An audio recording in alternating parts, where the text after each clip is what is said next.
Hey everybody, and welcome back to our family channel. So I said I was going to wait to tell his birth story, but I have time, so I'm going to actually tell it, and hopefully it's not too long. I will try and speed it up and be as detailed as I can. So once again, this is Carlisle Levi Tucker. But we'll start from, let's say, 33 weeks. So let's fast forward. I had a nurse who would come every week and I would get progesterone shots because of my first pregnancy. I had preterm labor. So they decided that the progesterone shots would work for me. Do I think I really need them? No, but I was like, hey, why not? There's no harm if I have them, even if I don't need them. So, and he ended up coming early anyway. So the shots are for stopping preterm labor, just putting it off and stuff like that. So at 33 weeks, my nurse came over and I was telling her that I was feeling less movement, and she was like, well, you still have more time to go. And I was like, I don't know, nurse. Like, he was the most active baby I ever had. I used to call up to the hospital and be like, I think he's in distress because he's moving so much. And they're like, distressed babies normally don't move.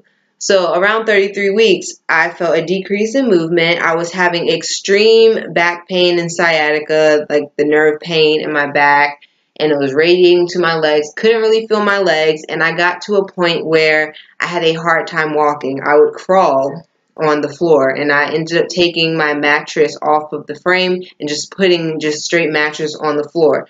And I had a 1-year-old, and I had a hard time going up and down the stairs. Almost fell downstairs with him. So I would crawl, and I put that on Facebook that, I needed to get to the doctor and stuff like that. And we didn't have any transportation. So a good friend of mine in one of the mom groups I'm in, she offered to give me a ride up there and had me bring my already packed hospital bags just in case. So she got here and we headed up there, and in my mind I'm just thinking maybe they can just give me some pain medicine or something, or a belly band. That was what I went up there for. So I went up there and signed in, and she brought my oldest son in, and I was on the labor and delivery floor. Finally, they took me back to an exam room, so we're all back there, and they monitored me for a good couple of hours, just asked me, basic questions. How many weeks was I? Blah, blah, blah. And finally, they came in and they checked my cervix, and they told me I was 4 centimeters dilated. And I was like, huh? Definitely took me by surprise. I mean, I definitely knew I would go in early, but not at 35 weeks. I was thinking 37 or later.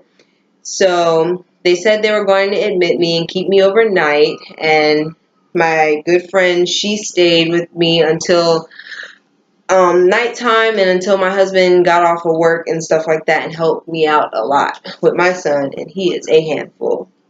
So that was awesome of her. And she was pregnant too. So I was just like, wow, you're amazing. So yeah, finally I got moved into a labor and delivery room, and me, my husband, and my son, we slept there, and they just kept monitoring me just to see if I changed. By the time the next morning came, my mom and aunt had came up or whatever, and they checked my cervix again, and they said I was still 4 centimeters, so I was going to be discharged sometime that afternoon. And this was around like 12 p.m. when they said that, so a little bit after that. So I went to use the bathroom or whatever. I actually had to poop, and I did, but then after I peed, I felt like I was peeing, but the peeing that I was doing, it didn't feel like pee anymore. I would just move, like I moved up on the toilet just to kind of rock a little, and it was just water kept leaking, but it didn't feel like a pee type leak. I don't know. So, and then I had what they call like a bloody show, and I believe I lost my mucus plugs that day. And I told my nurse when she came in, she kind of downplayed and was like, oh, well, when they check your cervix, you bleed a little bit. I was like, oh, it's not what it was, but okay. So around 6 p.m., finally, they let me go home. Oh, choky baby. They let me go home. So we went home, and it was a good test run. I had my hospital bags with me. So I came home and just started, preparing, putting stuff by the door for, the real thing. Because once I knew I was 4 centimeters, I knew I was going to go in like days later, if not the very next day. So I do a little bit of cleaning, nothing too much, just dishes, and then I went to bed. Now I got up around, actually before I went to bed, me and my husband attempted to have intercourse, and like not even 5 minutes into it, I was like, stop. And he was like, why? And I was like, I don't know. I just feel loose. I just feel open. I was like, what if I dilated more? I don't know. So we stopped. I went to sleep, and around 12 o'clock, I was having contractions. They weren't painful, but they were noticeable. And I woke up and told Devin I was having them. They seemed a little bit constant. They were kind of on and off. They weren't intense at all. And I was like, so if they intensify, yeah, I'll let you know. So I went back to sleep, got the moaning in my sleep, and it was around like 3 or 4. I woke up around 4 in the morning with very painful contractions. And on a pain scale, it probably says like a 7. So I was like, these are kind of painful. Let's go in the shower. And once I take a warm shower, let's just see if they calm down. And the whole time in the shower, nothing. Just, I was fine. I was relaxed. The minute I step out the shower, that contraction hit me so hard, I was done. So I started like getting like hot. After shower, I just had this hot wave just go down my back. Like something was telling me like, this is it. And I just sort of started going like in a fast pace. I started telling him to get my son dressed, and I started getting dressed. I said, call my mom and stuff like that. And as they were on the phone trying to figure out the driving situation and get there, I started getting frustrated because it seemed like things weren't being taken seriously. And that's when I realized it was real, because then when I was getting my son dressed, having a contraction in the process. I was on all fours, rocking back and forth, like, oh my God, like if you guys don't do something. After a while, I just got frustrated, and I called the ambulance. I told my husband to call the ambulance, and they did. And I headed downstairs just shouting, you got this, you got that, making sure you got everything, because I knew it was real then. Like, them contractions had me weak. So about like 5 to 7 minutes later, the ambulance, they pull up and they come in the house, and I'm on all fours, awkward as I don't know what, and they're just looking at me with my back all arched, and I'm just kind of like rocking out this contraction or whatever. Finally, it's over, and I'm about to like get all packed up, and they tell me, only you can go, and you can only bring 2 bags. And I looked at my husband and my son, and I was like, eh. In that moment, I knew that they were not going to make it up there. I knew it because my contractions at that point were like 5 minutes apart. So my sister had to come and get them. So I took my 2 bags. I took his bag and then my hospital bag and got on the ambulance. And yeah, he was just asking me, details, how far they were. By the time we got on the road, they were about 2 to 3 minutes apart. The one who was back there with me was very sweet, and he was just like, bear with me, we're gonna make it. We're about 9 minutes out, 3 minutes out, just keeping me updated and whatnot, telling me to breathe through them. And I was breathing, but I was also like, I was done, man. Them contractions had me lit up in like the worst way ever. So, and then the guy who was driving, he was like, oh, I've seen this before. She's probably going to deliver her baby roadside. I was like, not today. Like, he was very negative, and I was like, okay, this dude need to shut up, because these contractions will get him hit. So we finally get there. They rush me to labor and delivery, and like, while we're waiting at the desk, I see these people, waiting to go back and see their families if they had a baby or whatnot.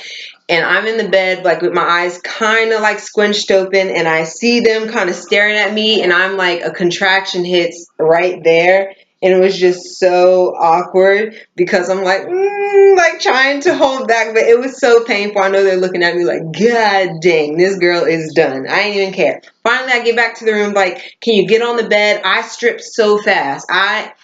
The paramedics were sitting, like, were right at the room, and I stripped butt naked. I did not care. And then a contraction hit before I could get on the bed, so I was naked, bending down, like, leaning over the bed, like shaking and done. And they're like, all right, we're going to get an IV and stuff like that. Honestly, they weren't even rushy like that. They were so calm. Hi, Boots. They're so calm and stuff like that. And like, they probably thought I was like bugging, being very dramatic. So I go on the bed or whatever, and they say, we need to check your cervix. I'm like, wait for this contraction to end. And they're like, okay, finally it ends. And they check me and they say I'm like 8 centimeters. And then like the doctor's like, do you want an epidural? No, before that happened, she asked if I want an epidural. I was like, what am I? She was like about 8 centimeters. And I was like, no, like I'm too far now. Why? So, and I planned to have another natural birth. Like I was too close to say yes. So I said no. And I was like, I feel like I got to push. And she was like, well, if it relieves you, maybe you could push a little bit. So I did. And like my legs are gapped open. So I do a little push while I'm having a contraction, and my water just splashes up everywhere on like the nurses and doctors, and my dumb self, I'm like, what was that? Like I knew dang well what it was, but I guess I wanted it to be verified and confirmed that my water broke. So it was my first pregnancy where my water broke on its own. After that, they checked me. Dev, come get him. He's under the table. So, finally, they do that and they tell me I can push, and I'm texting or calling my husband telling him like my water just broke, I'm about to push and the baby's about to be here. So it wasn't even 10 minutes. It was probably like 7, and I did about 3 pushes, and like the last push, they were like, all right, last one. And like out of weakness, I don't even know, I think I was just in so much pain. It was like my first labor that I was like by myself, just me as supporting myself. And I was like, I can't. And they was like, yes, you can. I was like, okay, guess I have to. So finally, that last push, he comes out, and I let out like this shriek. I was like, ah! It was a lot more tragic than that. And he came out, but when he came out, it felt like a machete knife, like split my vagina like in half. Like both of my first 2 labors were not like that. With my daughter, she was small. I barely felt a thing. With my son, he was bigger, but I just didn't feel anything down there. Only pressure. I felt his head like kind of going in and out, crowning. He was a whole different story. He was smaller than his brother, and it was just sliced. I was like, oh snap! Finally, he's out. He's crying, and they put him directly on me, and like I'm just so happy. I'm like, hi, I'm your mom, and I just go like this, and I'm looking at his hair because I was saying the whole pregnancy, I was like, I think he's gonna have the darker hair and the darker skin, and that's what I wanted. I just wanted all my kids to be like very different looking, and sure enough, they are. And everyone was just like, well, like that was fast. We didn't even have time to give you an IV, none of that. So it was all natural. It was crazy. He came so fast, like at 35 weeks and 2 days at 5:56 a.m. Super duper fast. By the time I had him, it was like 2 to 5 minutes later, my husband walks in or whatever. And before that, I had called once they placed him in my arms. I'm like, you guys, he's here. And I'm like videoing him, and they finally get up there, and it's just all done and over with. And I'm just holding him and stuff like that. It was the fastest labor I've had. I've had all spontaneous preterm labors. My son, he just made it he was early term. He was 37 weeks and 2. My daughter was 23 weeks and 2, and he was 35 weeks and 2. So that's very odd, the time, the dates, and the numbers with that. So yeah, that is how Carlisle came into this world. He was playing no games. So I'm very excited to have him. Oh, and he was 19 inches long too. Head full of hair, which explained all the heartburn. I had it pretty bad with my other son, but he had a little bit of hair, just a little bit. He had a head full and still does. And just beautiful. I'm really happy and excited. And right now, my only form of birth control is just condoms. I don't believe in anything else. I think it messes up a woman's body. I don't want to gain weight, lose too much weight, have any type of complications to where I can't get pregnant again. After I had him, I felt like I was done, but it's not even 2 months later, and I'm like, I don't know. I miss my bump and stuff like that. So look at the juju. That's my nickname for him. It's the juju, or I call them the jujis. Really weird names. So, yep. That is how he came into the world, and I love him so much. At first, when I got pregnant with him, I thought he'd be a girl, and I wanted a girl, but like, once my second trimester hit, I was feeling too great for it to even be a girl. Like, girls, they just eat me the heck up. They take all my looks. I was pretty decent with him, and a few weeks before, I was like, it's a boy. There's no way. And once before they told me, when I seen the screen and he was up there, I seen his face and then cheeks, and I was like, oh my God, I know what it is. It was like, what? I'm like, that's definitely a boy. I know a boy when I see it. And there he was. He looks just like his ultrasound. And he has these cute cheeks. Like, I don't even know if you could tell. It doesn't look as chunky in the video, but his cheeks are forever. So yeah, that is the birth story. And I got this video done under 20 minutes, which is awesome. Shout out to a good friend who took me up there the first time, and we still continue to talk. And also congratulations on her beautiful baby girl.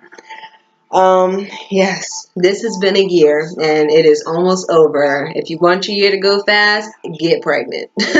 That's actually a little drastic, but you know, it's true. So thank you guys for watching, and I will see you guys in my next video. Bye.